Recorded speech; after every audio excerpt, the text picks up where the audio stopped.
Meu marido me arrastou para o baile de gala da empresa para impressionar o novo dono. Ficava me cutucando, sussurrando no meu ouvido que eu deveria ficar atrás, que meu vestido era uma vergonha. Quando o bilionário chegou, ignorou completamente o aperto de mão do meu marido. Veio direto até mim, segurou minhas mãos com delicadeza e disse com lágrimas nos olhos: "Estou procurando por você há 30 anos. Eu ainda te amo." Meu marido deixou o copo cair no chão. O barulho do vidro quebrando foi nada comparado ao estrondo que viria a seguir naquela noite, porque aquele homem bilionário não era um estranho qualquer. Era o amor que abandonei 3 décadas atrás para construir uma família. Era o fantasma do meu passado vindo cobrar explicações. E meu marido, aquele que passava os dias me humilhando, estava prestes a descobrir que a mulher patética que ele tanto desprezava guardava segredos que destruiriam tudo o que ele conhecia. Antes de continuar, quero te convidar a compartilhar de onde você está me ouvindo agora. Deixa nos comentários sua cidade, se está em casa, no trabalho, fazendo faxina ou dirigindo. E se você gosta de histórias reais assim, se inscreve no canal porque essa aqui está só começando e você não vai querer perder o final. Acredite, vale muito a pena acompanhar até o fim. Naquele salão cheio de gente importante, com lustres de cristal e garçons servindo champanhe francesa, senti meu mundo desabar e renascer ao mesmo tempo. As pernas tremiam tanto que pensei que fosse cair ali mesmo, na frente de todos. Meu marido ficou branco, depois vermelho, sem entender nada. Mas para você compreender o tamanho do terremoto que estava acontecendo naquele momento, preciso voltar no tempo e te contar quem eu sou de verdade. Meu nome é Helena, tenho 63 anos e passei os últimos 35 anos da minha vida sendo a esposa perfeita de um homem que nunca me valorizou. Casei com o Roberto quando tinha 28 anos, achando que estava fazendo a escolha certa, a escolha segura. Ele era gerente de uma empresa de autopeças, tinha um carro bom, uma casa própria começando a pagar. Minha mãe dizia que eu estava ficando velha para casar, que não podia ficar escolhendo muito. Na época, eu tinha acabado de sair de um relacionamento que me partiu o coração. Um relacionamento que ninguém da minha família apoiava. Eu vivi minha juventude inteira em Belo Horizonte, num bairro simples, mas honesto. Meu pai era metalúrgico, minha mãe costurava para fora. Não tínhamos muito, mas também não faltava nada. Estudei em escola pública, fiz curso técnico de contabilidade, comecei a trabalhar cedo num escritório pequeno perto de casa.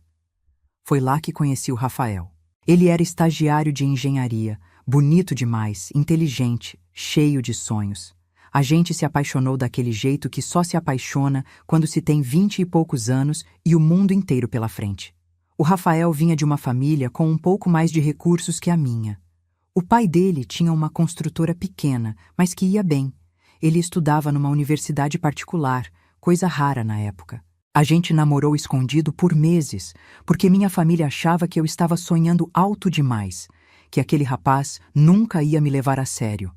Quando finalmente assumi o namoro, foi um Deus nos acuda. Minha mãe chorava, dizendo que eu ia acabar largada, grávida e sozinha. Meu pai mal falava comigo, mas eu amava aquele homem com cada pedacinho da minha alma. O Rafael tinha sonhos grandes. Queria fazer mestrado fora do Brasil, trabalhar em projetos internacionais, conhecer o mundo, e eu estava disposta a ir com ele para onde fosse preciso. A gente planejava tudo nos mínimos detalhes. Ele estudava feito louco para conseguir bolsas de estudo, eu economizava cada centavo do meu salário. Eram tempos difíceis no Brasil, final dos anos 80, inflação comendo solta. Mas a gente tinha esperança. Então meu pai sofreu um acidente na fábrica. Foi grave, muito grave. Ele ficou semanas no hospital, passou por 3 cirurgias, perdeu parte do movimento de uma perna. A empresa não quis assumir responsabilidade direito, deu uma indenização mixuruca. Minha mãe entrou em desespero. Éramos eu e mais 2 irmãos mais novos, um com 16 e outro com 14 anos. Da noite para o dia, eu virei o sustento da casa. O Rafael ficou do meu lado durante tudo isso. Mas a pressão foi aumentando. Minha mãe chorava todo dia dizendo que eu precisava casar com alguém que pudesse ajudar a família. Meus irmãos precisavam continuar estudando. Meu pai estava arrasado, se sentindo inútil. E eu, com 27 anos, carregando o peso do mundo nas costas. Foi quando o Roberto apareceu.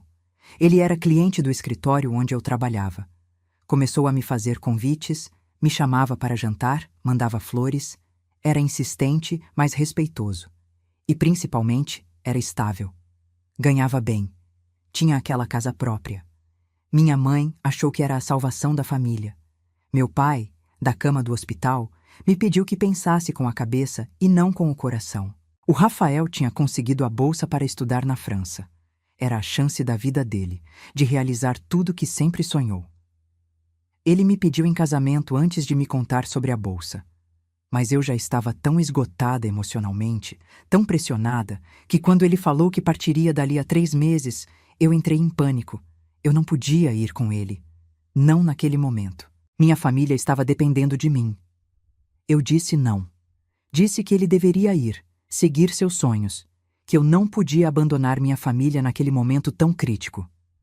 Choramos juntos a noite inteira. Ele implorou para eu ir com ele, disse que a gente daria um jeito, que minha família sobreviveria. Mas eu estava cega de medo e responsabilidade. Achei que estava fazendo a coisa certa, a coisa nobre. 2 meses depois, casei com o Roberto. Foi um casamento simples, na igreja do bairro, com um almoço num salão comunitário. Não tive aquele vestido de princesa que toda menina sonha.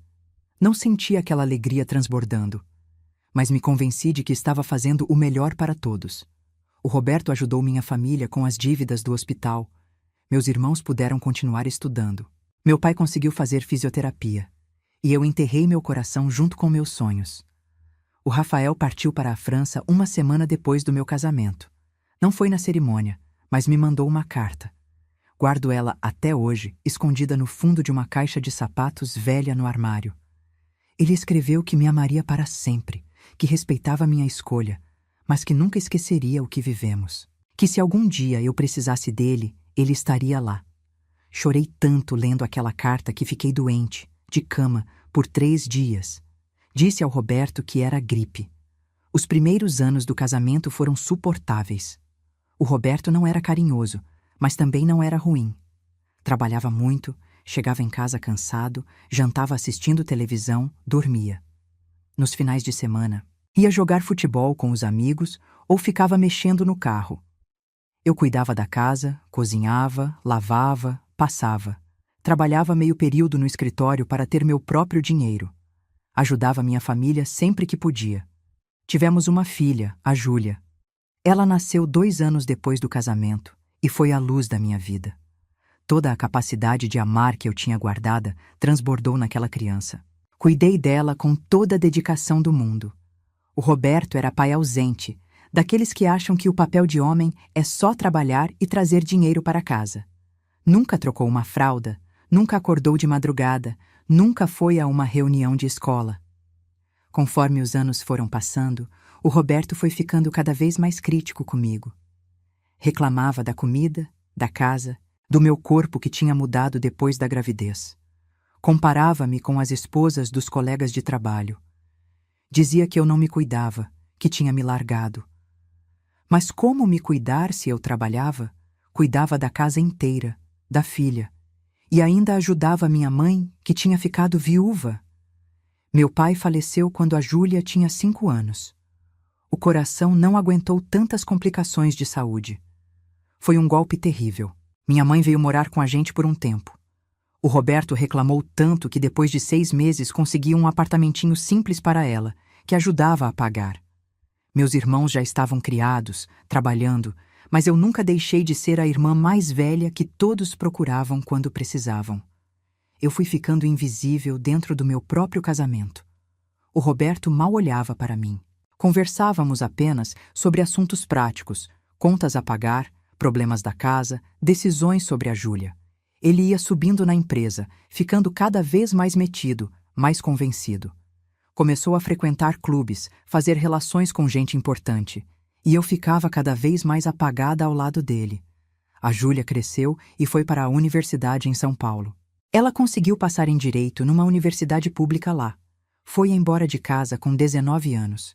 Fiquei feliz por ela, mas devastada pela solidão. Agora eram só eu e o Roberto naquela casa, e percebi que não tínhamos absolutamente nada em comum. Éramos dois estranhos dividindo um teto.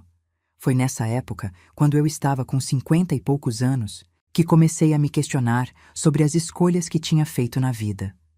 Olhava no espelho e via uma mulher cansada, apagada, sem brilho nos olhos. Tinha dedicado décadas inteiras cuidando de todo mundo menos de mim mesma. E para quê? Para ter um marido que me tratava como empregada e uma filha que só ligava quando precisava de dinheiro? O Roberto foi promovido a diretor regional da empresa. Foi uma promoção grande, daquelas que vem com carro importado, aumento gordo de salário, acesso a círculos sociais mais altos. Achei que talvez aquilo trouxesse alguma felicidade para ele, que ele ficasse menos amargo. Mas foi o contrário. Ele ficou pior. Começou a me criticar ainda mais. Dizia que eu o envergonhava na frente dos novos colegas dele, que eu precisava emagrecer, fazer as unhas, tingir os cabelos brancos, me vestir melhor. Comprava roupas para mim sem perguntar o que eu gostava, só para eu me vestir do jeito que ele achava adequado para a nova posição social dele. Eu virei um acessório que precisava estar apresentável. Os anos foram passando e eu fui me anulando cada vez mais. Larguei meu trabalho no escritório porque o Roberto disse que não precisava mais, que era vergonhoso a esposa de um diretor ficar trabalhando em escritório de contabilidade. Fiquei em casa cuidando de um espaço enorme e vazio, cozinhando para um homem que mal comia em casa, esperando ligações de uma filha que estava ocupada demais com a própria vida. Tinha uma amiga, a Teresa, que morava no mesmo condomínio. Ela me via definhar e sempre tentava me animar. Me chamava para caminhar, para tomar café, para fazer alguma atividade. Foi a Teresa quem me inscreveu escondida num curso de pintura no clube. Eu nem sabia que gostava de pintar até começar aquelas aulas. Foi a primeira coisa que fiz só para mim em décadas. O Roberto descobriu e fez um escândalo. Disse que eu estava perdendo tempo com bobagem, que aquilo era coisa de gente desocupada. Mas eu não desisti. Foi minha pequena rebeldia. 2 vezes por semana, por 2 horas, eu era Helena, não a esposa do Roberto, não a mãe da Júlia, não a filha ou irmã ou amiga de ninguém. Só Helena. Foi justamente num desses dias de aula de pintura que o Roberto me ligou desesperado. Avisaram na empresa que ia ter um baile de gala, daqueles eventos enormes, porque a empresa tinha sido comprada por um grupo internacional. O novo dono viria ao Brasil conhecer as operações e teria essa festa de apresentação. Todos os diretores eram obrigados a ir com as esposas. O Roberto estava num estado de nervosismo que eu nunca tinha visto. Aquele evento era crucial para a carreira dele. O novo dono estaria lá, avaliando tudo e todos. Ele precisava causar boa impressão. Precisava se destacar.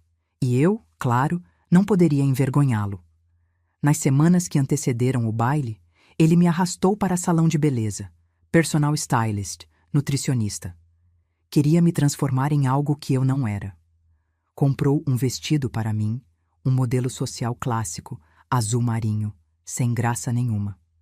Quando sugeri algo diferente, mais colorido, ele foi claro.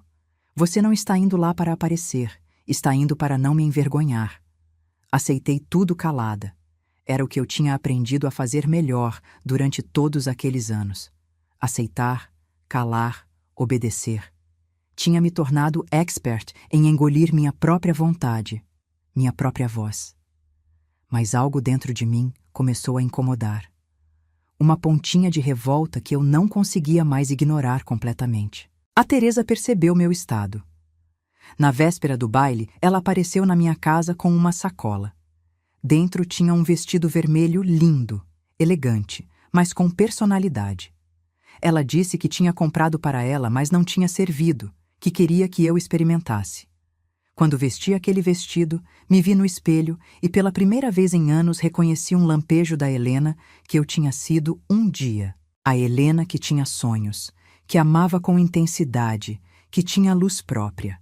Fiquei em dúvida sobre qual vestido usar.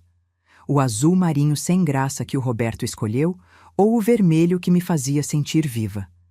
Passei a noite inteira pensando nisso. Era só um vestido, eu sei. Mas era também uma escolha entre continuar invisível ou me permitir existir, nem que fosse por uma noite. No dia do baile, me arrumei com cuidado. Fiz o cabelo, a maquiagem, as unhas. Quando chegou a hora de escolher o vestido, peguei o azul marinho, olhei para ele por um longo minuto. Depois, olhei para o vermelho. Meu coração batia forte. Vesti o vermelho. Quando desci e o Roberto me viu, o rosto dele ficou roxo de raiva. Ele disse exatamente estas palavras: "Você enlouqueceu? Vai tirar isso agora. Parece uma árvore de Natal. Você quer me humilhar?" Mas alguma coisa em mim tinha acordado. Respondi com calma que estava bonita, que o vestido era elegante e apropriado. Ele rosnou que eu iria me arrepender, que ficasse quieta no canto durante o evento inteiro, que não abrisse a boca para ninguém. No caminho para o hotel onde seria o baile, ele não falou uma palavra comigo. Apenas respirava fundo, com raiva. Eu olhava pela janela do carro, vendo a cidade passar, e uma sensação estranha tomava conta de mim. Era como se alguma coisa estivesse prestes a acontecer. Não sabia o quê, mas sentia no ar. O salão do hotel estava deslumbrante. Decoração impecável, flores por toda parte, mesas elegantemente arrumadas. Tinha mais de 200 pessoas, todos os diretores da empresa de vários estados, executivos, convidados importantes. O Roberto me levou até uma mesa no canto, me deixou lá e saiu para circular, fazer contatos, bajular os superiores. Fiquei sentada sozinha por mais de 1 hora. Algumas esposas vieram falar comigo, conversas vazias sobre nada. Eu sorria, respondia automaticamente, mas minha mente estava longe. Olhava para todas aquelas pessoas, para aquele luxo todo, e me perguntava o que eu estava fazendo ali. Não pertencia àquele lugar. Não pertencia mais a lugar nenhum. Foi quando anunciaram a chegada do novo dono. Todo mundo ficou em polvorosa, se arrumando, alisando roupas, preparando sorrisos. O Roberto veio correndo até mim, me cutucou com força e sussurrou irritado no meu ouvido: "Fica atrás de mim e não abre a boca. Seu vestido já é vergonha suficiente, não piora as coisas." As portas do salão se abriram. Entraram alguns seguranças primeiro, depois assessores, e finalmente ele, o novo dono. Um homem alto, de cabelos grisalhos bem cortados, terno impecável, postura confiante de quem está acostumado a mandar. Ele cumprimentava as pessoas conforme avançava pelo salão, apertando mãos, sorrindo educadamente. O Roberto se posicionou estrategicamente no caminho dele, me empurrando literalmente para trás. Quando o homem se aproximou, o Roberto estendeu a mão com um sorriso enorme e falso, começando a se apresentar. Mas o homem nem olhou para ele. Seus olhos varreram o ambiente até que pararam. Em mim. Eu tinha ficado alguns passos atrás do Roberto, conforme ele ordenou. Mas mesmo de longe, mesmo depois de 30 anos, eu reconheceria aqueles olhos em qualquer lugar do mundo. Era o Rafael. Meu coração parou. Simplesmente parou. Não conseguia respirar. Não conseguia processar o que estava acontecendo. O Rafael. Ali. Depois de 3 décadas. Não como o garoto estagiário cheio de sonhos que eu conheci, mas como um homem bem-sucedido, poderoso, dono da empresa onde meu marido trabalhava. Ele deixou o Roberto com a mão estendida no ar e caminhou direto até mim.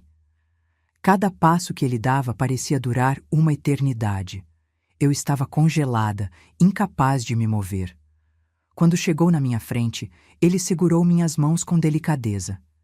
Suas mãos tremiam. Ou eram as minhas, ou de ambos. Os olhos dele estavam cheios de lágrimas quando ele falou, baixinho, só para eu ouvir: "Helena, estou procurando por você há 30 anos. Eu ainda te amo." Foi nesse momento que o Roberto deixou o copo de uísque cair. O som do vidro se estilhaçando no chão cortou o silêncio que tinha se formado ao nosso redor. Todas as pessoas próximas estavam olhando. O salão inteiro parecia ter congelado naquela cena. O Roberto estava pálido, Depois ficou vermelho, as veias do pescoço saltadas. Ele não entendia nada do que estava acontecendo. Como sua esposa invisível, aquela que ele humilhava diariamente, conhecia o novo dono bilionário da empresa. E mais importante, como aquele homem poderoso estava olhando para ela daquele jeito, segurando suas mãos, declarando amor eterno na frente de todo mundo. Eu abri a boca, mas nenhum som saiu. Rafael apertou minhas mãos com cuidado e disse: "Agora mais alto para que as pessoas ao redor ouvissem. Podemos conversar em particular?" Só consegui acenar com a cabeça. Ele me conduziu para fora do salão, para um terraço privativo do hotel. Atrás de nós, eu podia sentir os olhares de todos, especialmente o olhar atônito do Roberto. Antes de sairmos do salão, Rafael virou para um dos assessores dele e disse: "Garanta que ninguém nos interrompa." O assessor acenou e ficou na porta. No terraço, sob o céu estrelado de São Paulo, ficamos em silêncio por alguns segundos que pareceram horas. Rafael ainda segurava minhas mãos. Eu finalmente consegui falar, minha voz saindo trêmula.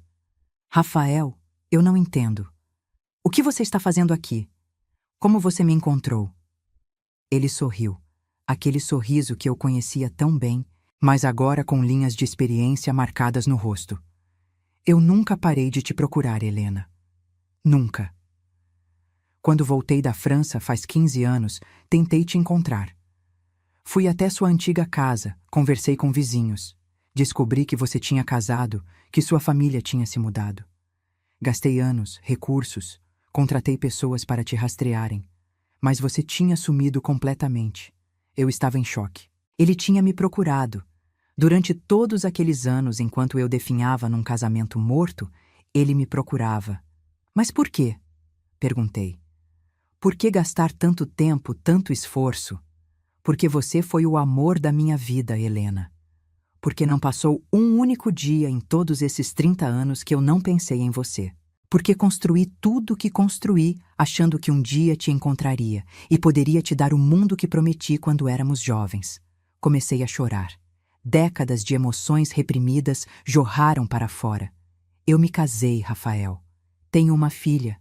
Tenho uma vida. Mesmo que seja uma vida que eu odeio. Você não pode simplesmente aparecer depois de 30 anos e virar tudo de cabeça para baixo.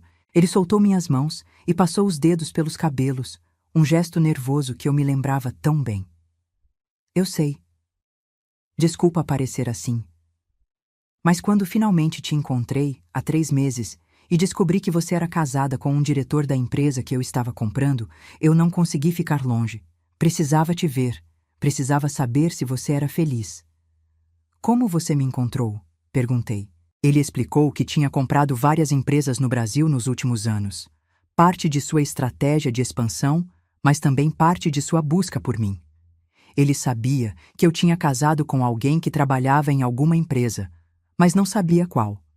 Quando começou a revisar os arquivos de funcionários da empresa de autopeças, viu o nome do Roberto Silva, casado com Helena Silva. Pediu para investigarem. Conseguiram uma foto minha de um evento antigo da empresa. Era eu. Quando ele teve certeza, planejou aquele baile de gala. Não era procedimento padrão dele comparecer pessoalmente a eventos de empresas menores que comprava. Mas ele foi. Por mim. Tudo isso é loucura, Rafael, eu disse limpando as lágrimas. Você construiu um império. Você é bilionário. Pode ter qualquer mulher que quiser. Por que ainda pensa numa história de 30 anos atrás? Ele se aproximou, levantou meu rosto delicadamente pelo queixo. Porque não foi só uma história, Helena. Foi a história. Casei 2 vezes depois de você. 2 divórcios. Porque nenhuma delas era você. Tive sucesso em tudo que tentei na vida profissional, mas nunca consegui ter sucesso em te esquecer. Meu coração estava disparado. Aquilo tudo era irreal. Parecia cena de filme ruim. Mas era real. Estava acontecendo comigo. Eu preciso voltar lá, falei. Meu marido deve estar enlouquecendo. Rafael deu um sorriso amargo. Aquele homem que te tratava como lixo? Que te empurrava para trás como se você fosse uma vergonha? Ele viu, Helena. Eu vi como ele te trata. Você não entende, tentei explicar. Eu tenho uma vida. Não posso simplesmente. Você é feliz? Ele me interrompeu. Olha nos meus olhos e me diz que você é feliz com aquele homem e eu nunca mais apareço na sua frente. Prometo. Me diz que você me esqueceu completamente e eu respeito isso. Abri a boca para responder, mas nada saiu, porque não podia mentir para ele. Não depois de tudo. Ele continuou. Eu não vim aqui para destruir sua vida, Helena. Vim para te oferecer uma opção, uma escolha que você não teve há 30 anos. Não precisa me responder nada agora. Mas pensa. Pensa se você quer continuar vivendo essa vida que tem ou se quer tentar algo diferente. Ele tirou um cartão do bolso e colocou na minha mão. Meu número pessoal. Se você quiser conversar, me liga. Quando quiser. Se não quiser, tudo bem. Mas pelo menos agora você sabe que eu nunca te esqueci. Que eu voltei. E que dessa vez não vou embora sem lutar por você. Antes que eu pudesse responder qualquer coisa, ele se virou e voltou para o salão. Eu fiquei ali no terraço, segurando aquele cartão, com as pernas bambas e a mente em total confusão. Quando finalmente voltei para dentro, o Roberto me agarrou pelo braço com força, machucando. Ele me arrastou para um canto e sibilou. O que foi aquilo? Como você conhece aquele homem? O que vocês conversaram? Tentei me soltar, mas ele apertou mais. Eu estava tonta demais para inventar alguma mentira elaborada, então falei a verdade. A gente namorou antes de eu casar com você. O rosto dele ficou transfigurado de raiva. Namorou. E você nunca me contou que namorou com um bilionário? Ele não era bilionário quando a gente namorava, respondi. Era só um estagiário pobre como eu. O Roberto soltou uma risada sem humor. Claro. Você conseguiu um bilionário apaixonado e escolheu casar comigo. Que burrice. Aquilo me atingiu de um jeito estranho. Não pela crueldade, eu estava acostumada com a crueldade dele. Mas pela verdade nua e crua. Eu tinha escolhido errado. Tinha aberto mão do grande amor da minha vida por senso de dever, por medo, por pressão. E agora pagava o preço. O resto da noite foi um borrão. O Roberto não saiu do meu lado nem por um segundo, com medo que eu falasse com o Rafael novamente. Rafael circulou pelo evento, cumprimentou todos, fez o discurso esperado, mas não olhou na minha direção nenhuma vez. Profissional até o fim. Quando finalmente fomos embora, o Roberto dirigia em silêncio mortal. Chegando em casa, ele explodiu. Gritou comigo por horas. Queria saber tudo sobre meu relacionamento com o Rafael. Cada detalhe. Tinha certeza que eu estava traindo ele, que a gente tinha voltado a se ver antes. Nada do que eu dizia convencia ele do contrário. Passou a noite inteira fazendo cena de ciúmes, coisa que nunca tinha feito antes porque nunca se importou o suficiente comigo para ter ciúmes. Mas não eram ciúmes de amor. Eram ciúmes de propriedade. Eu era dele. E o novo chefe dele tinha demonstrado interesse em mim.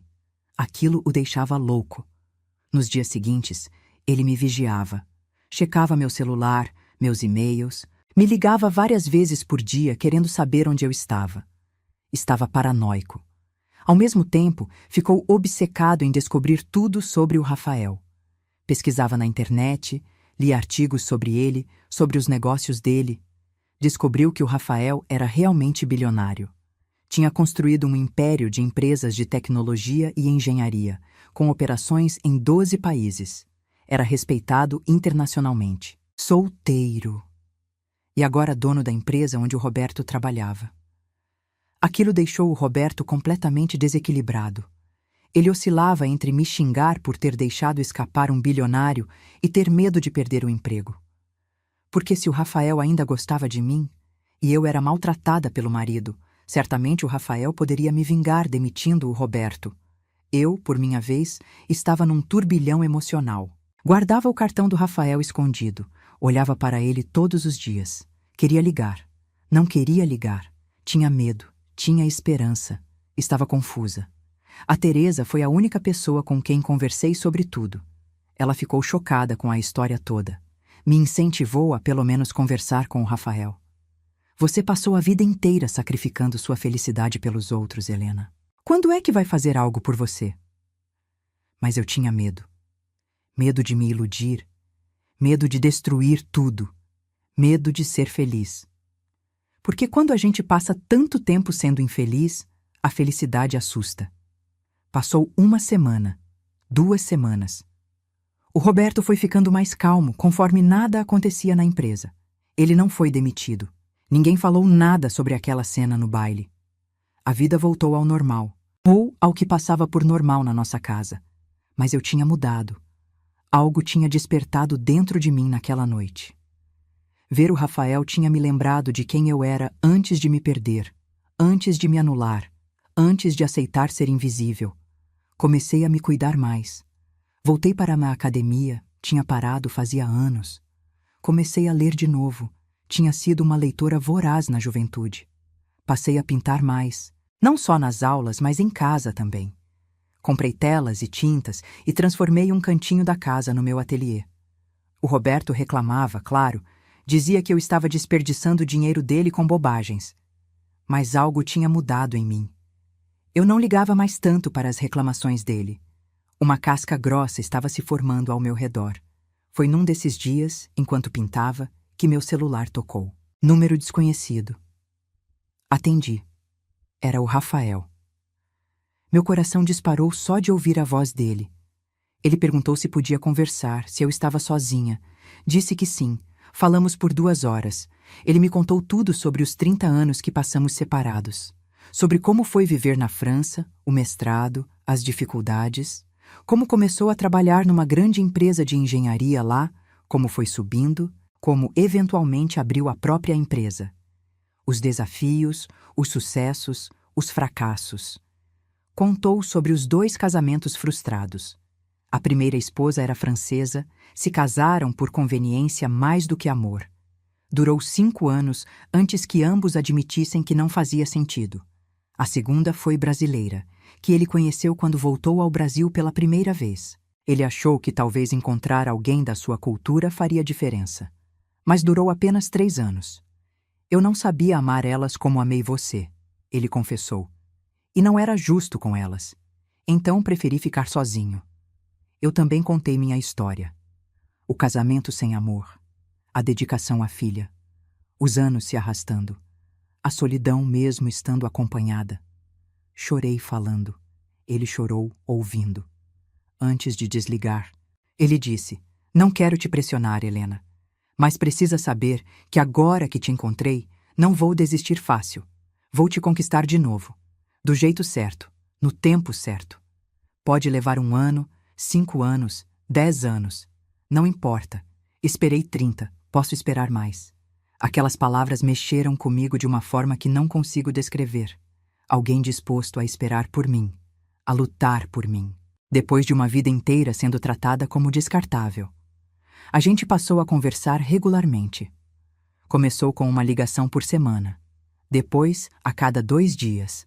Logo era todo dia. Conversas longas sobre tudo e sobre nada. Ele me mandava fotos dos lugares onde viajava a trabalho. Eu mandava fotos das minhas pinturas. Não era um caso. Não nos encontrávamos fisicamente. Não havia nada físico entre nós. Mas era uma conexão emocional profunda que foi crescendo. Ele voltou a despertar partes de mim que estavam mortas.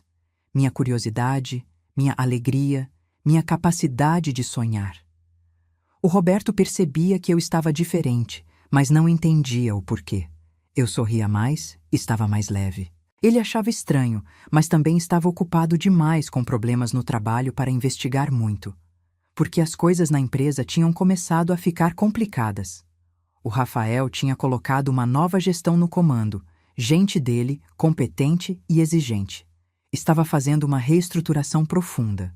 Vários diretores antigos estavam sendo substituídos por executivos mais qualificados. O Roberto vivia ansioso, trazendo o trabalho para casa, estressado. Sua posição não estava garantida. Ele precisava provar seu valor constantemente. E não estava sendo fácil porque ele tinha chegado àquela posição mais por política interna do que por real competência. Um dia, ele chegou em casa transtornado. Tinham marcado uma reunião dele com o Rafael, pessoalmente, para discutir sua permanência na empresa. Ele estava apavorado. Me pediu, quase implorou, para eu usar minha influência com o Rafael. Fiquei chocada. O homem que tinha passado décadas me humilhando, me diminuindo, agora queria que eu o salvasse. Eu disse que não tinha influência nenhuma com o Rafael, que a gente só tinha namorado muito tempo atrás. Ele não acreditou. Gritou que eu estava mentindo, que claramente o Rafael ainda tinha sentimentos por mim, que eu podia ajudar se quisesse. Me chamou de egoísta, de vingativa. Foi irônico ouvir aquilo do homem mais egoísta que conheci. Naquela noite liguei para o Rafael e contei sobre a reunião. Ele suspirou. Disse que o Roberto realmente não estava correspondendo às expectativas da nova gestão, que provavelmente seria realocado para uma posição menor ou desligado. Eu não vou mentir, uma parte de mim sentiu uma satisfação sombria com aquilo. O homem que me fez sentir pequena a vida inteira ia finalmente entender o que era ser diminuído. Mas ainda assim, perguntei se o Rafael estava fazendo aquilo por minha causa. Ele foi direto. Estou fazendo porque ele é um mau profissional. As avaliações dele são péssimas há anos, só se manteve no cargo por política. Mas não vou negar que saber como ele te trata faz eu ter zero pena dele. A reunião aconteceu numa sexta-feira. O Roberto voltou para casa arrasado. Tinha sido rebaixado. Voltaria a ser gerente com salário bem menor, sem os benefícios todos. Tinha uma semana para aceitar ou pedir demissão. Ele ficou dias sem falar comigo direito, trancado no quarto. Quando finalmente saiu, estava diferente, quebrado. A arrogância tinha ido embora. Ele aceitou a nova posição porque precisava do dinheiro, do plano de saúde. As semanas seguintes foram estranhas. O Roberto era uma sombra do que tinha sido. Chegava em casa cabisbaixo, derrotado. Não me criticava mais porque estava ocupado demais com a própria miséria. Eu deveria ter sentido pena, mas não sentia. Enquanto isso, minha relação com o Rafael só crescia.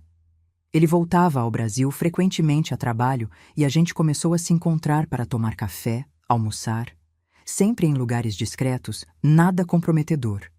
Mas era inegável que estávamos reconstruindo algo.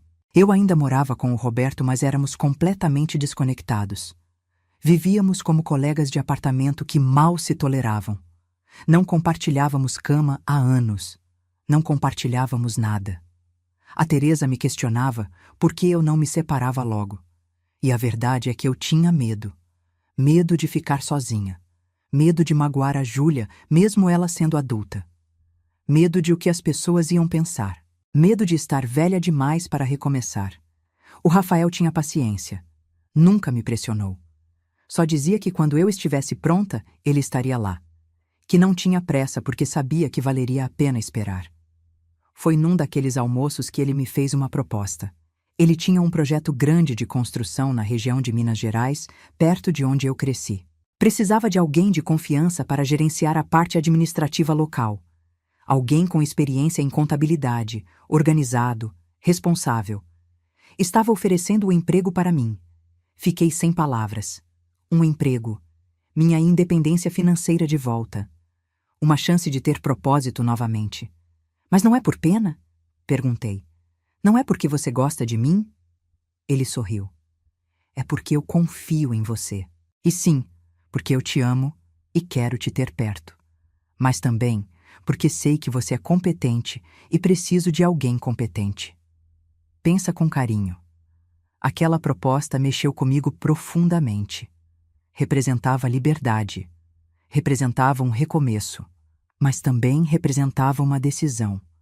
Aceitar o emprego significava escolher um lado. Significava começar a construir uma saída do meu casamento.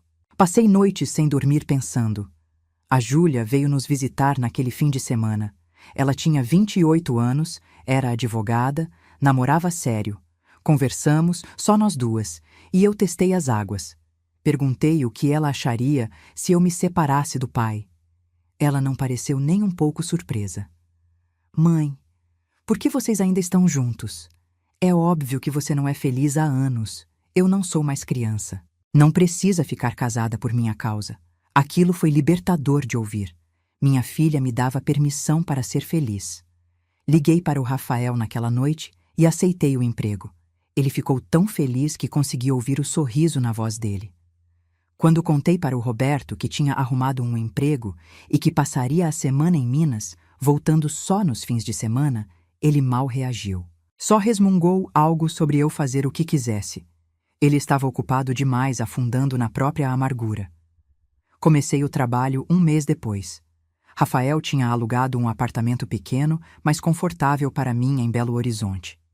Eu ia trabalhar todos os dias no escritório do projeto, gerenciava fornecedores, pagamentos, contratos. Era desafiador.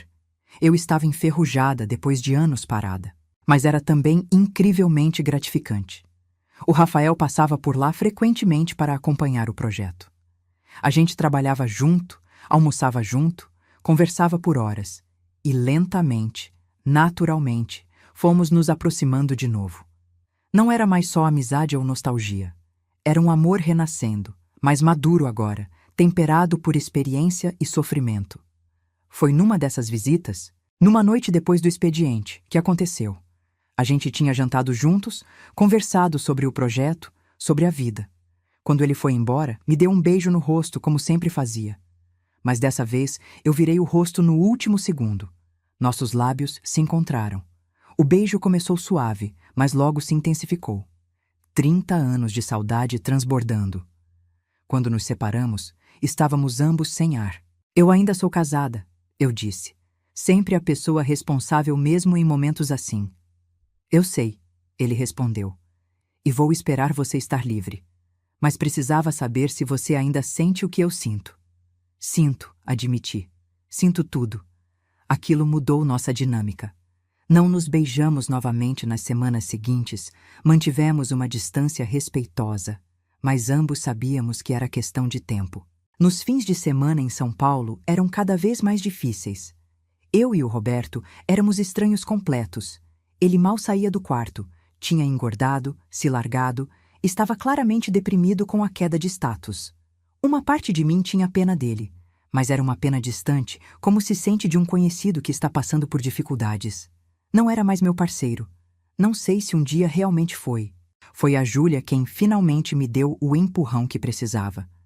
Ela veio passar um fim de semana em casa e viu o estado das coisas. Me levou para almoçar fora e foi direta. Mãe, você precisa se separar. Isso aqui não é vida para ninguém. Nem para você, nem para o papai. Mas e se eu estiver cometendo um erro? Perguntei. E se for tarde demais para recomeçar? Ela segurou minha mão. Mãe, você tem 63 anos, não 103. Tem muita vida pela frente ainda. Merece ser feliz. E, sinceramente, o papai também merece ter a chance de encontrar alguém que goste dele. Porque é óbvio que você não gosta mais. Ela tinha razão. Não era justo com nenhum de nós continuar naquela farsa. Naquela noite, conversei com o Roberto. Disse que queria o divórcio. Que não fazia mais sentido continuarmos juntos. Esperava uma explosão, uma cena. Mas ele só olhou para mim com olhos cansados e concordou. Acho que ele também estava exausto da situação. O divórcio foi surpreendentemente simples. Não tínhamos muito para dividir. A casa ainda tinha financiamento. Eu não queria nada dela de qualquer forma. Só peguei minhas coisas pessoais, algumas lembranças, minhas pinturas. O processo levou alguns meses, mas foi tranquilo. Durante esse tempo, eu e o Rafael mantivemos distância física. Ele respeitou que eu precisava fazer aquilo por mim, não por ele. Que precisava me libertar do casamento por mim mesma. Quando finalmente saiu a sentença do divórcio, eu estava no apartamento em Belo Horizonte. Era uma sexta-feira à tarde. Liguei para o Rafael e disse simplesmente: estou livre. Ele chegou no meu apartamento 2 horas depois. Tinha largado tudo e vindo. Quando abri a porta, a gente se olhou por um longo momento. E então, nos abraçamos. Abraçamos como se tentássemos recuperar 30 anos em um único abraço. Passamos aquele fim de semana inteiro juntos. Conversando, rindo, chorando, nos reconhecendo, fazendo amor com a paixão de jovens e a ternura de adultos maduros. Foi mágico de um jeito que eu não sabia que ainda era possível sentir. Na segunda-feira, quando voltei ao trabalho, eu era outra mulher. Leve, feliz, completa. Os meses seguintes foram de ajustes. O Rafael manteve nosso relacionamento discreto porque não queria que parecesse que eu tinha sido favorecida profissionalmente por nosso envolvimento. Eu concordei. Não queria que meu trabalho fosse questionado, mas lentamente, conforme o projeto foi avançando e minha competência ficou evidente para todos, a gente foi ficando mais aberto sobre nossa relação. Primeiro com os mais próximos, depois com a família. A Júlia adorou o Rafael. Ficou feliz em ver a mãe finalmente radiante. Minha mãe, já bem idosa, também se alegrou. Ela confessou que sempre soube que eu não era feliz com o Roberto, mas não sabia como ajudar. O Roberto, por outro lado, afundou ainda mais. Perdeu o emprego alguns meses depois do divórcio. A empresa eliminou várias posições na reestruturação e a dele foi uma delas. Ouvi dizer que ele voltou para a casa dos pais no interior. Uma parte de mim sentia culpa por ele. Mas a Teresa me lembrou que cada um é responsável pela própria vida. O Roberto tinha feito escolhas ruins, tinha tratado pessoas mal, incluindo eu. As consequências eram dele para lidar. 1 ano depois do reencontro no baile de gala, o Rafael me pediu em casamento. Foi num jantar simples, só nós dois, no terraço daquele mesmo hotel onde nos reencontramos. Quando ele se ajoelhou com a caixa do anel, eu nem deixei ele terminar a pergunta. Disse sim. Sim para ele. Sim para nós. Sim para a segunda chance que a vida estava me dando. Casamos numa cerimônia pequena e íntima, só família próxima e amigos queridos. Eu usei um vestido branco simples, mas elegante. Não me importava o que as pessoas iam pensar de uma mulher de 64 anos se casando de branco. Era meu dia, minhas regras. A Júlia foi minha madrinha. Chorou durante toda a cerimônia. Depois me disse que nunca tinha me visto tão feliz, tão viva. O Rafael me levou para a lua de mel na França. Visitamos todos os lugares onde ele viveu durante aqueles anos que passamos separados. Foi emocionante andar pelas mesmas ruas que ele andou, ver os mesmos prédios, entender aquela parte da vida dele que eu não compartilhei. Mas o mais importante foi perceber que aqueles 30 anos não foram desperdiçados. Eles nos moldaram, nos prepararam para esse momento. Se tivéssemos ficado juntos quando éramos jovens, talvez não tivesse dado certo. Éramos muito imaturos, muito diferentes. Mas agora, com tudo o que vivemos, aprendemos, sofremos, estávamos prontos um para o outro. Voltamos ao Brasil e construímos nossa vida juntos. Não foi sempre fácil. Relacionamentos nunca são, não importa quanto amor exista. Tivemos que aprender a conviver, a ajustar expectativas, a lidar com as marcas que carregávamos de nossos passados. Mas foi a primeira vez na vida que me senti verdadeiramente parceira de alguém. O Rafael me consultava em decisões, valorizava minha opinião, me tratava como igual. Era uma sensação completamente nova e maravilhosa. Continuei trabalhando nos projetos dele. Descobri que tinha talento para gestão, para negociações.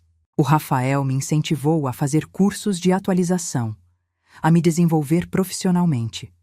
Com 60 e poucos anos, eu estava tendo a carreira que nunca tive quando jovem.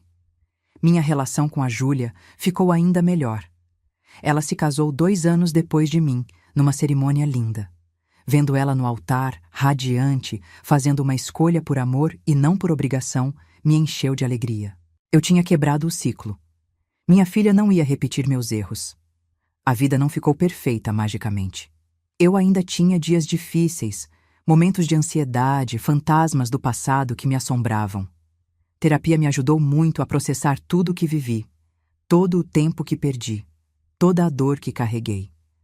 O Rafael também tinha suas questões. A culpa por ter ido embora há 30 anos, por não ter lutado mais por mim na época. A gente trabalhou essas coisas juntos, apoiando um ao outro. Hoje, 5 anos depois daquele baile de gala que mudou tudo, estou sentada no terraço da nossa casa, em Belo Horizonte, olhando o pôr do sol e refletindo sobre essa jornada incrível. Tenho 68 anos. Sou casada com o amor da minha vida. Tenho uma carreira que me realiza. Uma filha maravilhosa que me deu 2 netos que são a alegria dos meus dias. Amizades verdadeiras. Saúde. Paz. Não posso recuperar os 30 anos que perdi. Não posso voltar atrás e fazer escolhas diferentes, mas posso viver plenamente cada dia que me resta. E é exatamente isso que faço. Aprendi que nunca é tarde para recomeçar, que você não precisa aceitar uma vida que te faz infeliz só porque já investiu muito tempo nela, que amor verdadeiro espera, que você merece ser tratada com respeito e dignidade, que sua felicidade importa. Se eu pudesse voltar no tempo e falar com aquela Helena de 28 anos que estava prestes a fazer a maior escolha da vida dela, eu diria: confia em você. Confia no amor. Não deixe o medo decidir por você, porque o arrependimento dói muito mais que o risco. Mas também diria que mesmo quando você erra, mesmo quando perde anos, mesmo quando acha que é tarde demais, a vida pode te surpreender, pode te dar uma segunda chance. E quando ela vier, você precisa ter coragem de agarrar. O Rafael está me chamando para jantar. Ele cozinhou hoje. É nossa tradição de sexta-feira. Daqui a pouco vamos assistir um filme abraçados no sofá, como dois adolescentes apaixonados, só que com cabelos grisalhos e algumas rugas a mais. E sabe de uma coisa? Não trocaria esse momento por nada. Nem pela juventude perdida, nem pelos anos roubados, nem por uma máquina do tempo. Porque essa felicidade, essa paz, essa completude, só é possível porque percorri o caminho todo, até aqui. E você que está me ouvindo agora, que talvez esteja num casamento infeliz, num relacionamento que te diminui, numa vida que não te pertence, eu te pergunto: o que você está esperando? Que sinal você precisa receber para finalmente escolher sua própria felicidade? A vida é curta demais para viver a versão de você que os outros querem. Para aceitar migalhas quando merece um banquete. Para se esconder quando nasceu para brilhar. Então brilha. Escolhe você. Escolhe o amor. Escolhe a vida que te faz acordar com vontade de viver cada dia. E me conta nos comentários, o que você faria no meu lugar? Você teria coragem de aceitar uma segunda chance com um amor do passado? Você conseguiria recomeçar com 60 e poucos anos? Estou curiosa para saber sua opinião. E se essa história te tocou de alguma forma, compartilha com alguém que precise ouvir isso hoje. Nunca sabemos quem está precisando de um empurrãozinho para mudar a própria vida. Um beijo grande e até a próxima história.